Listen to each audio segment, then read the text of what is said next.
Hello, my name is Mark Krikorian. I'm Executive Director of the Center for Immigration Studies. And we wanted to talk about the reported executive order from the White House suspending non-immigrant visas. We haven't seen the proclamation yet, but it's supposed to be signed momentarily. And there's been extensive reporting about what's in it. And I think that's, it's an important issue for us to sort of give some context for so people know what they're going to be reading in the paper or online once the actual release is posted, once the actual proclamation is posted. Jessica Vaughn is here with me. Jessica, are you in? You here? I'm here. Okay. Well, the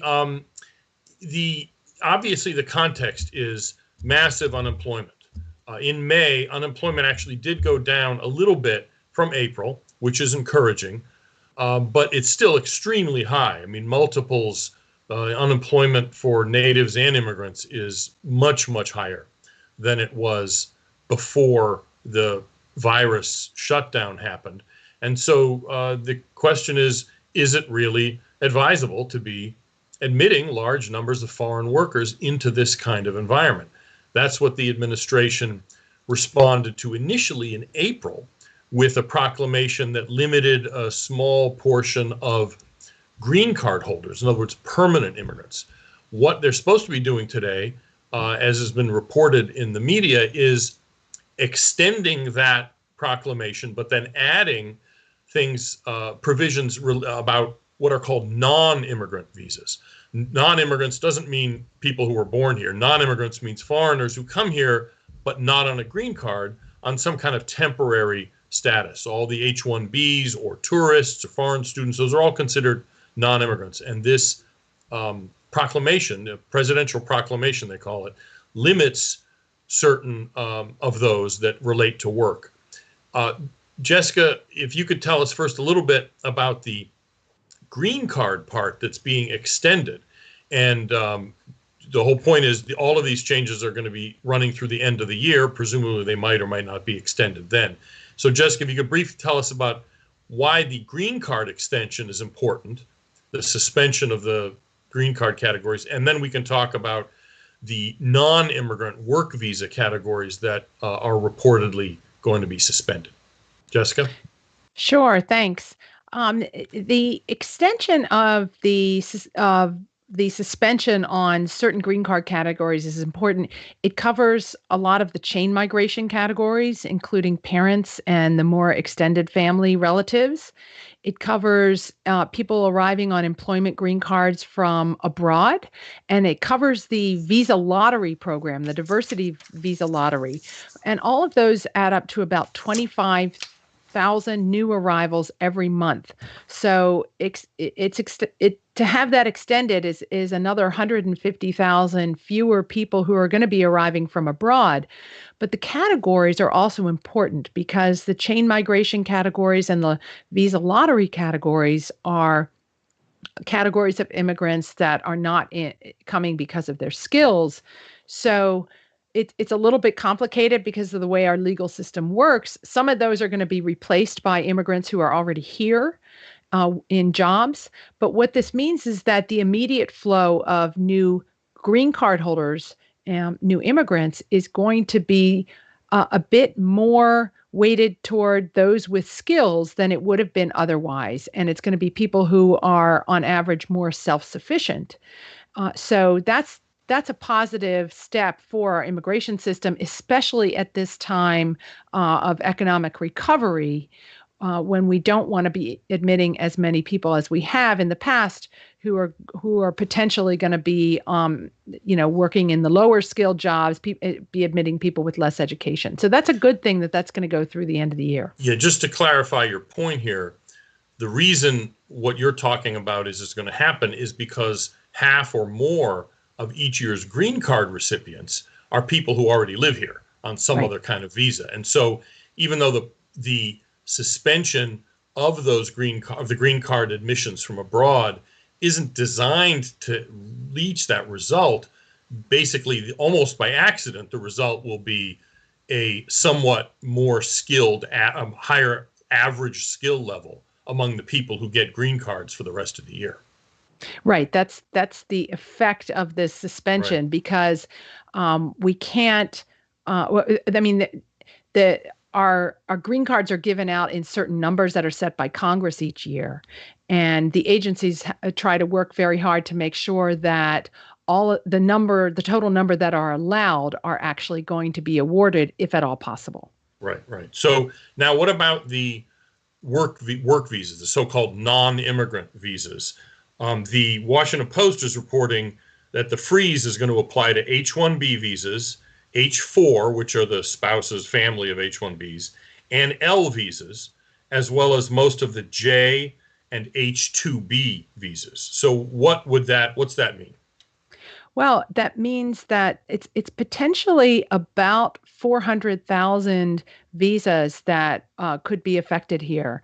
And those numbers come primarily from the H-1B category, which is one of our largest temporary worker categories. And it's going to cover about 90% of the seasonal unskilled jobs. The exchange worker jobs will be about probably it will affect about a little over half of those. And those are the summer work travel jobs and some of the internships and other employment related jobs, camp counselors and so on that will be affected. And also this category called intra-company transferees, the Ls. Right. And And what are in reality, Ls? most of those have been taken up by body shop workers, in the tech industry in recent years. So add all those up, and that's hundreds of thousands of visa workers who will not be arriving between now and the end of the year, and it affects both college grads and unskilled workers, and so that means that's going to help out. Recent grads who are American and legal immigrants, and also people who've been sidelined by the pandemic who might be able to step in and will now have a chance at some of these seasonal jobs that are now not going to be filled with foreign workers. So it's significant for American workers, and it's something that, this move is going to help our recovery in that way by putting people back to work who otherwise would not have had the chance to get these jobs. Now, we don't know the specifics yet because we haven't seen it, but the president had said earlier, and the reporting now says, for instance, that most H-2Bs, for instance, will be suspended. We don't know what percentage or which ones, but who uses H-2Bs, and what kind of pressure was there to not suspend those visas? Well, about 40% of the H-2B workers are employed in the landscaping industry. A lot of the others are working in manufacturing or food processing or in hospitality, like hotels and resorts. And a lot of them work in amusement parks or some of the traveling carnival workers that come through our communities throughout the year. Those are the main categories for H-2Bs, sometimes also jobs like lifeguards, just the kind of thing that a high school kid or someone home from college might, or somebody who's been sidelined from their regular job because of the pandemic shutdown might be able to step in and do for the summer. These are seasonal jobs, even though a lot of them actually are permanent jobs, but and some of the workers, frankly, move from one seasonal job to another. But that's if the president does make this suspension broad enough to cover most of those categories, we're talking about a lot of good seasonal jobs that would be open to Americans and legal immigrant workers. And likewise, the J visa, this is called a cultural exchange visa, and some of the people using it are in fact on cultural exchange, but there are lots of, it has separate programs within it, and a lot of those really are just work programs. We don't know yet the full list of what would and will not be suspended within the J visas, but the reporting, I'm looking at the Post story, says most of them will be suspended. What are some of the big categories in J under this so-called cultural exchange? And are those jobs that Americans would be able to fill?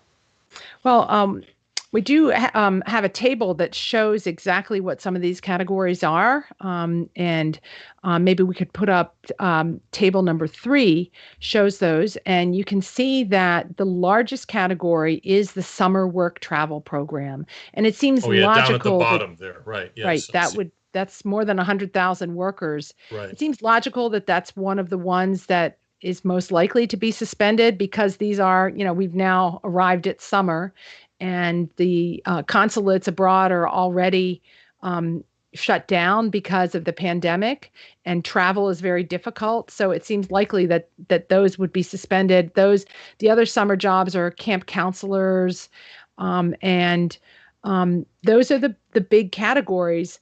A lot of these exchange program participants are academic related.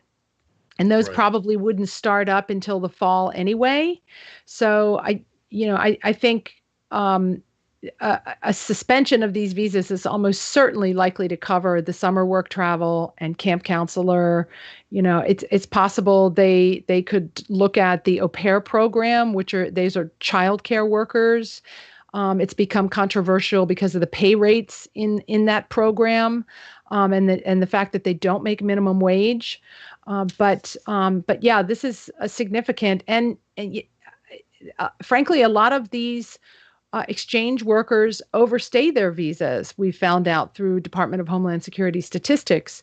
So this is a significant move in a lot of ways if that's what the president decides to do, and the signs are likely that that's what he would focus on. And we are, the concern a lot of people have had, worker advocates have had, is that when this proclamation comes out, that it'll be riddled with exceptions, that, it will be more cosmetic than not. And the reporting all suggests this is going to be substantial, and this is actually going to genuinely suspend programs with relatively few exceptions.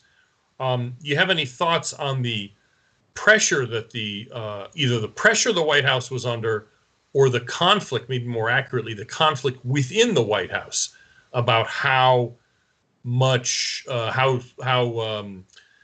friendly or subservient to corporate interests the administration should be in this regard?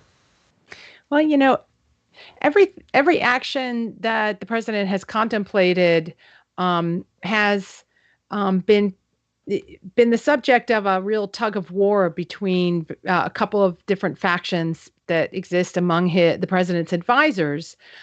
There are folks who are interested in making sure that there is a pipeline of workers that is asked for by the employer groups, sort of the donor class employers that have come to be dependent on visa workers. They find it easier to let labor recruiters go overseas to find workers than trying to cast down their bucket where they are here. And there are others within the administration that recognize the abuses that occur in these programs, and the fact that that American workers are affected by abuse of these programs, and that that there are Americans who need these jobs and want these jobs, and so that's always the tug of war that occurs, between the business interests and folks who are looking to provide relief to American workers.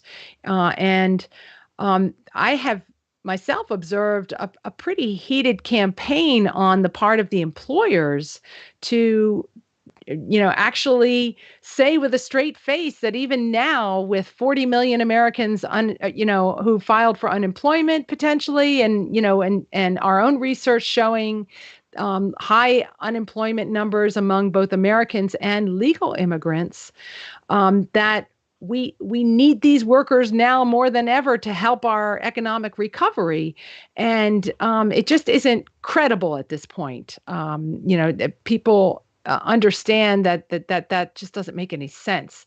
That there have always been problems in these visa programs all along, but it makes even less sense to keep this pipeline coming to displace Americans when so many, when the low unemployment rates that we saw in the last few years have vanished with the pandemic shutdown. And again, it's not just workers who don't have a college degree that are affected. It's also knowledge workers who need access to these jobs as well. So this is going to be the president making good on a campaign promise to push a higher American agenda. And so that's some people have been trying to subvert that agenda from within, didn't think it was important, don't think that the president should back away from it or just do only limited things about it. But given what's happened to our labor market and what's happened to the economy, this will make a big difference for our recovery. It's going to help it along, and it's going to give the opportunity to evaluate our visa programs in a new light to make sure that they're not obsolete, that they're still working for our country's interests, and that they're not adversely affecting American workers. To put some concrete numbers on this, the Washington Examiner is reporting that it could prevent up to 525,000 immigrants from entering the country. What are your guesses on, depending on what's included and what's excluded, what could the numerical effect of this be? Yes, I think that's easily possible.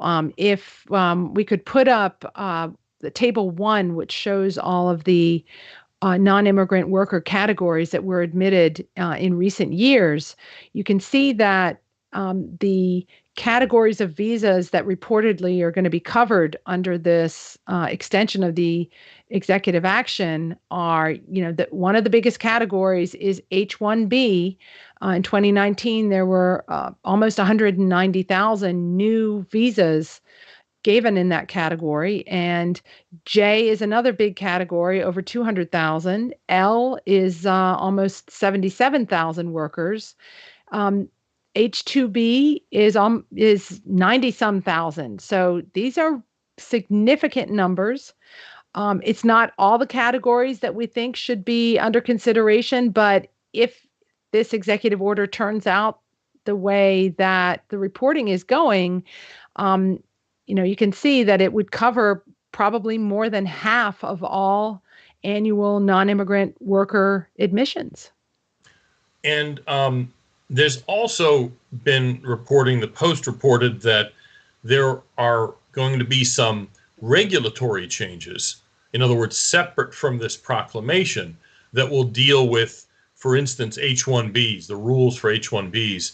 And we recently put out kind of a checklist of recommendations, both for these temporary, sort of for the short-term suspension of some visas, as well as some longer-term regulatory changes. Could you touch on a few of the things that we had recommended in the H-1B area, which they may or may not all be in the final regulations, but it kind of gives a sense of the kinds of changes that H-1B needs to see? Well, there's a lot of room for improvement, and we need new regulations on some of these programs to curb the abuses and to cut down on the fraud and so on. And Jessica, if I could just interrupt you briefly, it's important people understand a proclamation or an executive order is much easier to reverse because you just issue it. A regulation has to go through a certain number of hoops, and so it can be undone, but it's harder to undo, so it's a more lasting change. Right, because Congress, after all, sets the numbers and the general criteria for who the program is designed to bring in. And this would, ideally regulations would cover not only the visa programs themselves, but also the work permit discretionary issuances that operate as kind of a shadow work program. We've compiled a table showing these numbers, and it's a second table in our recent report. Hire American shows the types of work permits that we currently give out, that are in addition to the non-immigrant visa programs. And what we have found is that the number of work permits that are issued far surpasses the number of new work visas.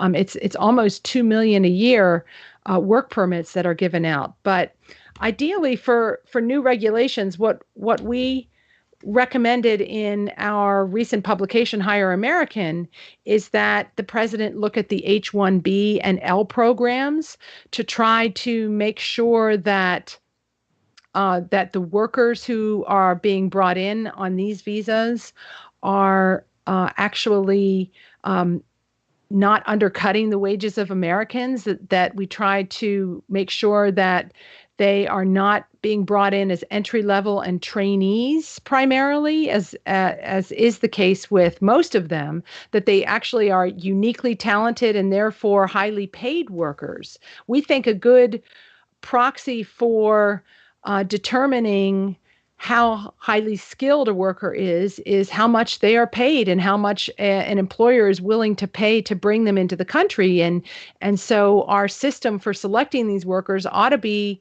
prioritizing those workers, the most highly paid and highly skilled, rather than just the ones who get their applications in first or who ask for the highest number of workers. So hopefully there'll be some regulation along those lines. There are other large categories of people who get work permits. For example, asylum seekers. We issue more than 400,000 work permits a year to people who are asking for safe haven, for asylum, and often gaming our asylum system. That's one of the big motivating factors for somebody to come into the country illegally and ask for asylum, is because they know that they're at a certain point allowed to apply for a work permit. That's a lot of jobs. And so we need to take a look and see if that's working, especially when a lot of these people never even show up for their hearings. So there are many different categories. Another work permit category that a lot of people have not focused on is one that allows the family members of people who are admitted on work visas to also get a work permit. So if someone is brought in by a company on an H-1B or an L or a J visa, their spouse and sometimes their children, if they have them, of working age, are issued work permits. And the president has the authority to suspend this program in certain cases if he wants to, especially the spouses and dependents of the H-1B category, which is something that was started under President Obama by regulation. That is something that Trump could look at curtailing, and it's tens of thousands of work permits. And it's a benefit that encourages people who arrive as temporary workers to stay here trying to become permanent. So, this is not the type of program that you ought to be running in a labor market like we have, with tens of millions of Americans and legal immigrants out of work. It just should be low priority and suspended if at all possible. There's been a regulation in the works for about a year to suspend the work permits for families of guest workers, but it was never a big priority apparently, and it's time to make it one. And just to clarify for people who joined us, any of those regulatory changes would likely not be in this proclamation that's coming up, because that requires a different set of hoops to jump through when you do regulation. The proclamation, I just want to wrap up here, but and what's been reported is that it's going to be suspending the admission, not people who are here already, but people who are coming in, of people on H-1B visas, L visas, most of the H-2B and the J visas likewise. And so my sense is, and I'm happy to, if you want to disagree, feel free, but it seems to me this is pretty significant. This is much better, frankly, than I was expecting. I was thinking that the lobbyists for the various cheap labor industries would have been much more successful. But if the reports are correct, they seem to have been defeated. They were rebuffed, I mean, at least generally speaking, and that this, while it doesn't check all of the boxes on our the checklist that we had put together before, this is pretty significant. This seems to me a win for American workers. Do you disagree or agree, Jessica? No, I agree completely. This is the kind of bold action that is really needed at this point in time, and is really noteworthy that this has become a big priority for the president. And it sort of looks like a lot of the energy that was put into lobbying on behalf of a flow of cheap labor would have been better put toward recruiting of the available American workers. We don't know exactly what's going to be in it, but I haven't heard anyone or seen any reports that this is going to cover the OPT program, which is a work permit program for college grads. And I haven't seen anybody say that they're going to look at new criteria for the labor certifications for employment green cards, or even for future guest workers. And obviously, it seems unlikely that they're going to limit the number of farm workers who come in. But on balance, this is really quite significant. The time period is very important because it means that going through the end of the year means that employers aren't going to be able to just hold their breath until it's over, that they actually have to change their business model. And that's good for all of us. And conceivably, it could be renewed at the end of the year, presumably. So we'll see what happens there. But let's wrap this up. I appreciate it, Jessica. Hopefully our comments here will be borne out by the actual text, which was supposed to have been out by now, but apparently still isn't out. But it does seem that the administration has really responded to these concerns about American workers and at least to a significant degree, pushed aside the corporate lobbyists who were trying to neuter or adulterate this proclamation. So maybe we will do another one of these when we have some more details, or maybe on some of these other elements are reportedly going to be regulations on H-1B and what have you, which may not be released at the same time. But in the meantime, thank you, Jessica, and we will hopefully see all of you again next time we do one of these. Thank you very much. Thank you.